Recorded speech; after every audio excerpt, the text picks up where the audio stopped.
Butter, crucifix, gold. This is the short story of a gold bar that was slightly smaller and slightly richer in colour than the other 91 gold bars discovered on the back seat of a car that crashed outside the North Italian town of Bolzano, where they cannot cook good spaghetti. The gold bar was wrapped in brown paper and tied with a knotted shoelace. It was like a golden slab of country butter. The brown paper and the shoelace helped to identify where the gold came from. For once upon a time, it had belonged to children in an orphanage in Toulouse. The gold bar was their surety to the nuns who were their protectors, and it was made of melted down crucifixes. On certain saints' days in summer, the nuns would untie the shoelace and unwrap the brown paper and polish the golden bar on their sleeves. They would line up the 46 children of the orphanage in the cloister of the convent, and walking slowly, pass along them, holding the gold bar under the children's chins, so that the sunlight reflected a golden glow upwards upon their faces. The nuns would offer a benediction to each child. "There you are, Therese. God loves you, casting his holy light upon your cheeks and making you look so beautiful.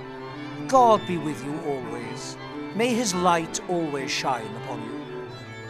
Jean-Pierre, you are truly blessed by the collected power of all the little crucifixes. God be with you forever and always." Therese's grandfather, tortured to death in a Marseille police station, had been accustomed to pick a buttercup from his garden and hold it under Therese's chin.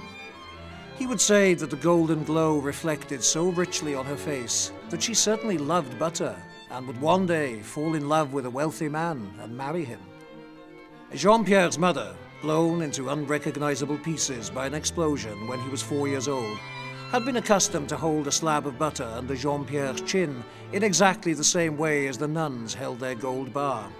She had said that because Jean-Pierre's chin shone so yellow in the butter's reflected light, he would grow up to be very lucky indeed. However, no luck, no riches, no love, and no marriage. God was not with these children, forever and always. They were carted off to Lyon in a dirty lorry, put on a slow train and gassed at Dachau. Their corpses were burnt. They were Jewish children. They had no right to be in a Catholic convent, cared for by Catholic nuns, and bequeathed a golden bar the colour of butter, made of Christian crucifixes. Besides, what was all this? The confusion of faith and money, greed, butter, crucifixes, and superstition. German National Socialism would sweep away all such superstitions, forever and always. The golden butter bar found its way to Baden-Baden. From there it was taken to Bolzano, in a confused plan to hope to buy away a small Jewish girl, believed to be an officially recognized orphan, with an official German Aryan soldier for a father, and an official French Jewish cook from Vaux-le-Vicomte for a mother. Could it ever have been possible that someone might have put butter under the chin of this particular orphan?